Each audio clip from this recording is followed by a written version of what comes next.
Ternyata disinilah banyak bukti-bukti sejarah dari bahasa Indonesia yang kita gunakan sehari-hari walaupun sekarang sudah modern. Ini guys, salah satu tulisan bahasa Indonesia di zaman dulu. Dimulai sejak kemunculan kerajaan Funan. Nah, itu di Vietnam.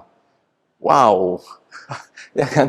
Ternyata rumit banget kalau kita mencari sejarah bahasa Indonesia ini. Artikel yang saya baca bahwa di Kepulauan Riau, tepatnya di Tanjung Pinang inilah awal atau original dari bahasa Indonesia itu. Ya, Kok bisa?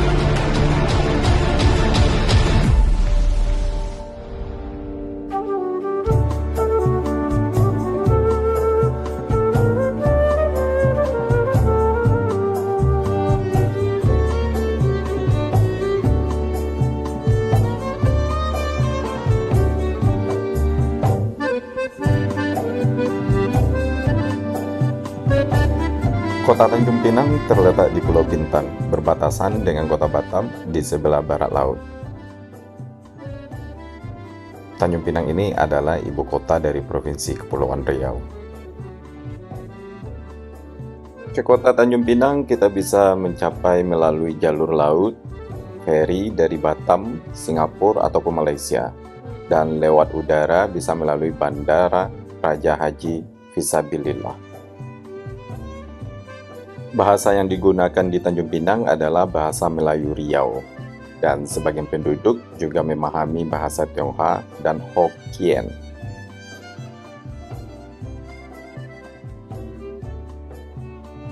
Populasi di kota Tanjung Pinang berdasarkan estimasi BPS per Juni 2024, jumlah penduduk Tanjung Pinang mencapai sekitar 237.000 jiwa. Dan luas kotanya sendiri sekitar 145 km².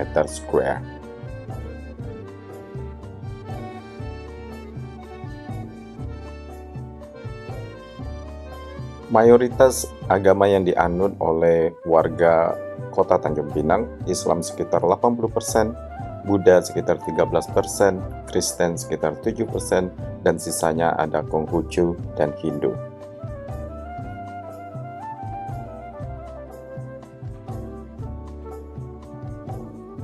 Mata pencarian dari warga kota Tanjung Pinang mayoritas adalah di sektor jasa. Ini menunjukkan bahwa sektor jasa menjadi tulang punggung ekonomi lokal, diikuti oleh sektor industri dan pertanian. Assalamualaikum warahmatullahi wabarakatuh. Kembali lagi bersama Satria Ponde. Again, selamat datang di Tanjung Pinang. Nah, tahukah kalian bahwa ada yang spesial dari... Silakan Bang, silakan. Abang ini dari Malaysia. Ya, Bang. Ya, jadi ada beberapa spesifik tentang Tanjung Pinang ini, yaitu bahasa Indonesia. Jadi tahukah kalian bahasa Indonesia yang kita gunakan, yang kita pelajari di sekolah itu, originalnya adalah berasal dari Kepulauan Tanjung Pinang ini. Nah, kali ini saya akan mengajak kalian untuk melihat atau mencari sejarah tentang bahasa Indonesia yang sering kita gunakan ini, right? Yang sudah menyebar ke seluruh Nusantara, tidak hanya di Indonesia aja, tapi juga di beberapa negara di dunia ini. Right, tidak berlama-lama, ini saya masih di hotel dan kita akan pergi ke sebuah museum dan di sana kita akan lihat bahasa Indonesia itu kok bisa jadi kita gunakan sekarang ini, kok bisa jadi official bahasa negara NKRI kita. Ayo, let's go.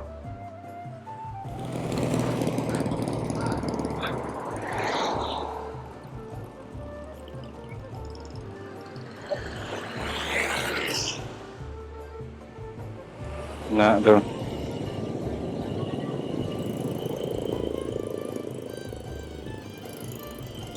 Nah, hilang.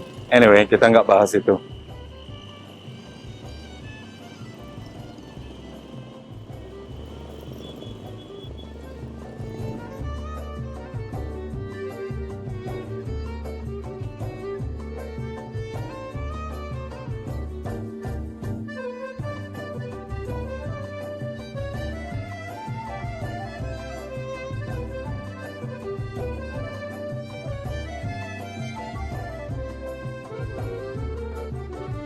Nah, selamat datang di Cagar Budaya, Museum Sultan Sulaiman Badrul Alamsyah. Nah, disinilah banyak bukti-bukti sejarah dari bahasa Indonesia yang kita gunakan sehari-hari, walaupun sekarang sudah modern, tapi originalnya itu adalah berasal dari bahasa Melayu. Nah, disinilah kita akan melihat, oh kok bisa bahasa Melayu ini jadi bahasa Indonesia. Alright? Dan, oke, ayo kita lihat, masuk.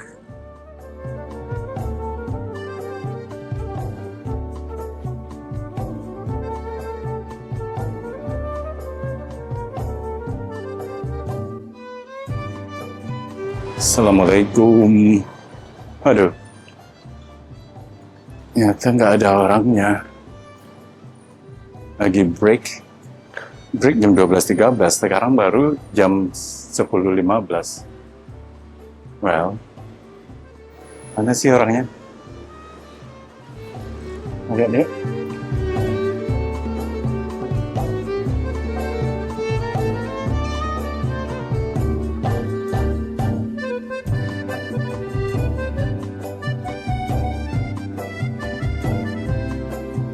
Guys, ini masih tiang listrik zaman Belanda. Oh, berarti zaman Belanda udah ada listrik mungkin di tempat-tempat tertentu kali ya. Nah, ini modelnya tiang listrik zaman Belanda. Dan ini tiang listrik zaman Jokowi apa Prabowo atau Soeharto.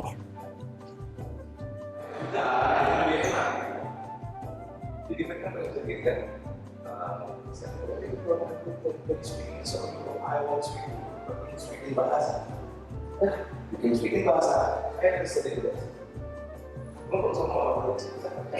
Nah, jadi Raja Ali Haji inilah yang salah satu sastra budaya Indonesia.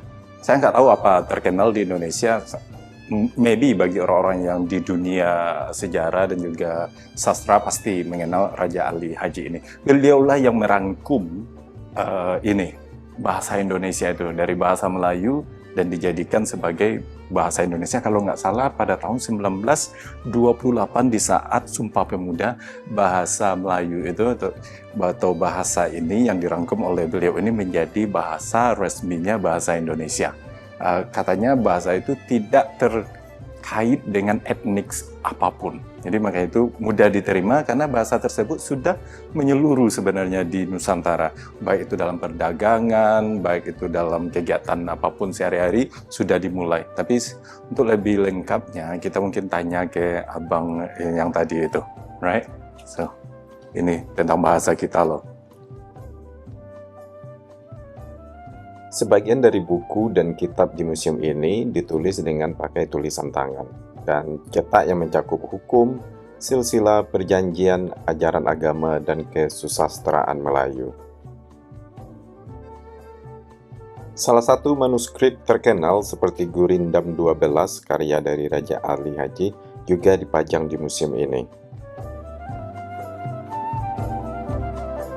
Menarik ini, hikayat Abu Nawas. Saya rasa banyak orang Indonesia yang tahu tentang Abu Nawas.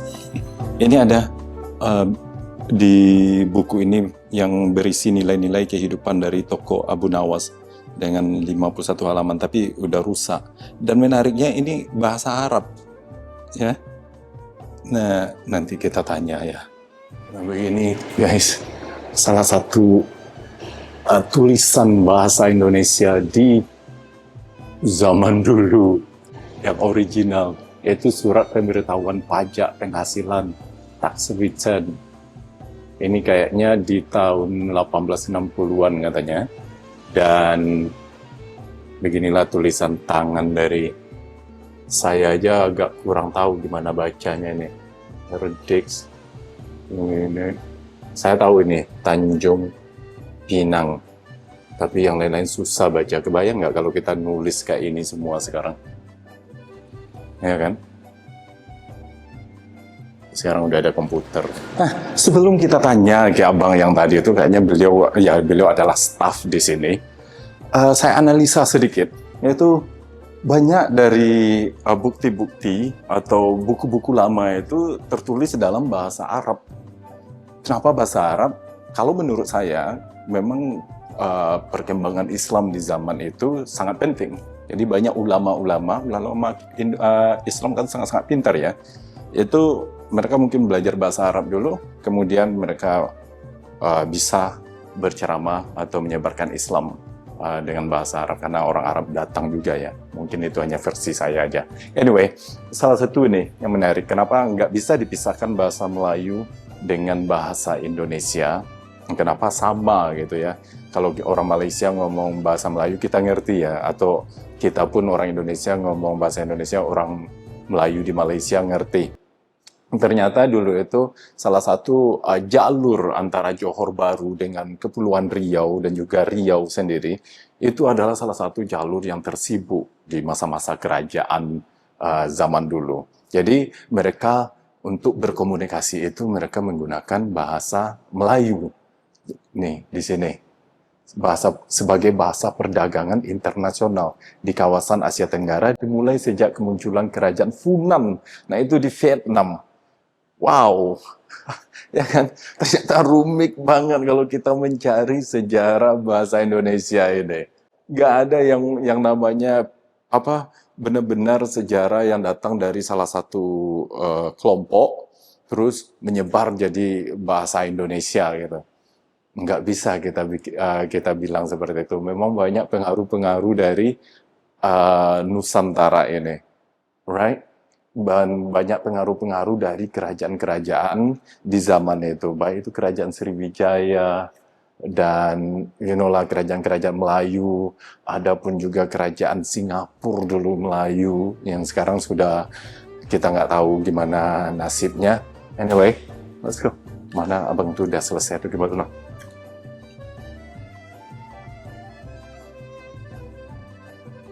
Naskah ajaran agama dan hukum tradisional tercermin dalam koleksi kitab Filologika.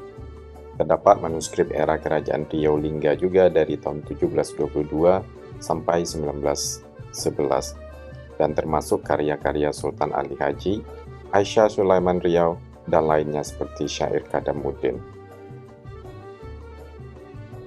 Ternyata memang Indonesia adalah salah satu kawasan strategi di kawasan Asia, terutama Asia bagian Tenggara ataupun Selatan ataupun yang dari timur seperti Cina.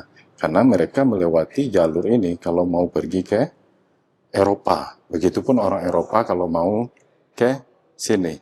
Jadi memang ini jalur Selat Malaka ini adalah jalur air terpenting di kawasan menghubungkan antara Afrika, Eropa, dan juga Asia. Itu kalau menurut saya ya. So, inilah sejarah maritim dan perdagangan dunia, lokasi yang sangat strategis bagi Indonesia karena terletak di jalur persilangan lalu lintas perdagangan dunia. Nih. Jadi semakin membuat padat jalur perdagangan maritim di kawasan Asia Tenggara. Makanya muncul kerajaan-kerajaan besar dengan pelabuhan laut yang besar pula. Right. Jadi para kerajaan-kerajaan itu muncul. Malaka.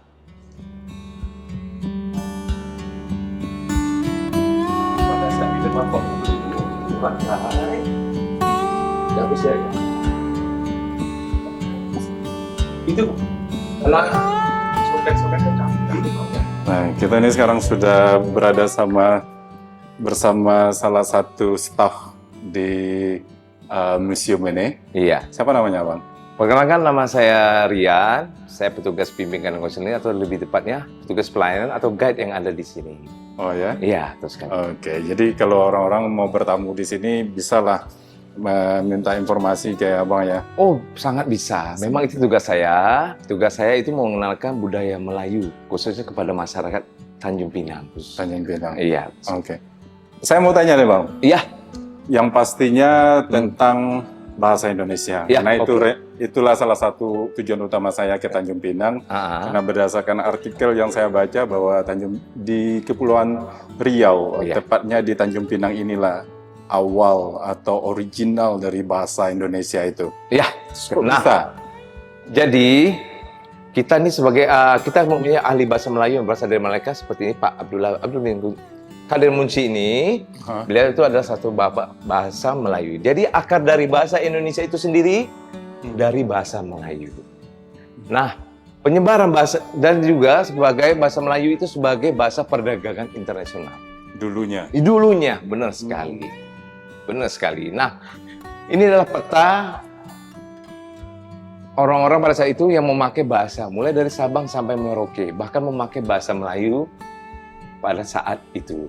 Oke, jadi kalau kita bilang bahasa Indonesia yang original itu di sini kehidupan sehari-hari dulu pakai bahasa seperti itu. Bahasa seperti itu, tapi memakai bahasa Indonesia belum disempurnakan, lebih tepatnya bahasa Melayu.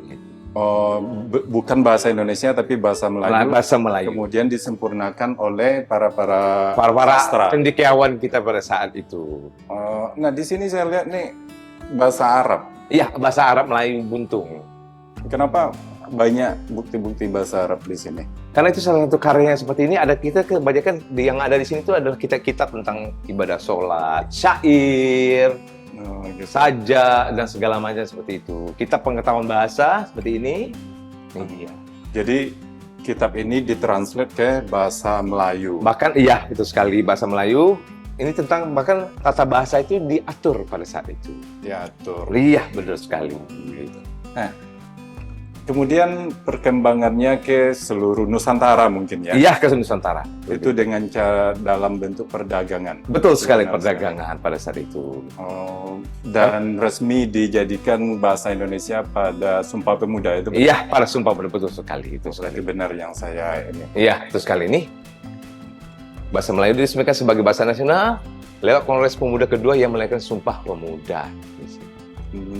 Nah, menurut Abang sekarang ini orang-orang Indonesia ngomong bahasa Indonesia itu jauh beda nggak sih dengan bahasa originalnya? Menurut saya pribadi ya, itu sudah sangat beda. Karena banyak bahasa slang atau bahasa slangannya atau bahasa campurannya lah. Campuran. Banyak bahasa gaul yang mereka ya? buat sendiri tanpa mengetahui artinya seperti itu. Pengaruh dari bahasa Inggris? Iya, pengaruh dari sebenarnya kita berubah bahasanya dari budaya Barat sebenarnya. Barat. Iya, udah berubah bahasanya seperti itu. Jadi kalau orang-orang ingin tahu tentang seluk-beluk dari bahasa Indonesia ya datang ke Tanjung Pinang. Iya, betul sekali, betul sekali. Kami juga mempunyai arsip kota, arsip provinsi, pusat bahasa juga ada. Juga ada, kami selain di museum ini kami juga ada bidang nilai adat tradisi dan cagar budaya. Oke. Nah, sekarang ini ya, orang-orang di Tanjung Pinang masih ngomong bahasa Indonesia original atau juga udah? Sebagian besar masih. Masih. Cuma karena kita di tanah Melayu, memakai bahasa Melayu. Bahasa Melayu. Jadi bahasa Indonesia ini hanya ditujukan untuk bahasa penghubung. Iya, penghubung atau sebagai bahasa formalnya seperti acara kita memakai bahasa Indonesia. Cuma kalau pakai acara adat kita pakai bahasa Melayu. Berarti kita itu di bahasa Indonesia itu bukan 100% suatu bahasa di sebuah daerah ya. Iya, betul. Tapi bahkan bukan di Tanjung Pinang aja, di daerah lain mereka juga kadang nggak mau pakai bahasa Indonesia, bahasa mereka sendiri. Seperti yang ada di Sumatera Utara, Sumatera Barat, Aceh. Melayu juga. Iya, Melayu juga. Oh gitu, jadi cuman berdasarkan dari bahasa Melayu. Iya, betul sekali. Bahkan di Sumatera Utara ada namanya Kerajaan Melayu Delhi kan. Seperti itu. Right. Oke Bang, jadi seberapa penting peran Kepulauan Riau dalam sejarah bahasa Indonesia ini menurut Abang nih? Bisa diulangi Mas? Seberapa penting peran Kepulauan Riau, Tanjung Pinang dalam sejarah bahasa Indonesia? Ya, sangat penting. Kalau enggak, karena kita berkembangnya itu salah satu perkembangan bahasa Indonesia itu dari sini juga awalnya melalui jalur perdagangan, menyebarlah ke daerah Aceh, Seleb, Maluku, sehingga kita Kalimantan. bisa komunikasi. Iya, melalui jalur perdagangan. Ya, baik itu orang Jawa sama iya, Sumatera. Kalau nggak ada bahasa Indonesia ya Kan bahasa nasional kita bahasa Indonesia. Ya. Beda dengan bahasa daerah. Masing-masing itu ya. Individual itu kan. Mm-mm. Tapi secara garis besar kita mau pakai bahasa Indonesia. Oh, berarti penting banget berarti. Sangat penting, sangat Kalau nggak penting. kita nggak bisa komunikasi sama orang Oh, nggak Papua, bisa. sama orang Sulawesi walaupun Jawa Iya, juga ya. betul sekali. Nah, ini terakhir Bang. Iya. Kenapa bahasa dari Kepulauan Riau dipilih jadi bahasa nasional menurut Abang? Menurut saya pribadi ya, Hmm. karena seperti saya bilang tadi kan, berkembangnya Kerajaan Melayu itu Hmm. di Tanjung Pinang khususnya. Ya. Jadi pada saat itu kita sudah memakai bahasa Melayu Hmm. melalui Kongres Sumpah Pemuda, bahwasannya akar dari bahasa Indonesia itu sendiri dari bahasa Melayu. Seperti yang saya bilang tadi melalui Kongres Pemuda yang kedua ya, seperti itu. Oke Bang, Rian, terima kasih banyak Iya, atas infonya. ya terima kasih, terima kasih. Nah, itulah perjalanan saya. Tujuan utama saya ke Tanjung Pinang adalah mencari jejak bahasa Indonesia dengan bukti-bukti bagaimana bahasa Melayu itu dijadikan bahasa Indonesia secara ofisial di NKRI ini dan juga di Nusantara. Dan mudah-mudahan kalian bisa mendapatkan pengalaman atau insight atau pengetahuan dengan vlog kali ini. Nah, berikutnya kita akan pergi, I don't know. Anyway, thank you so much for watching. Wassalamualaikum warahmatullahi wabarakatuh. Bye-bye.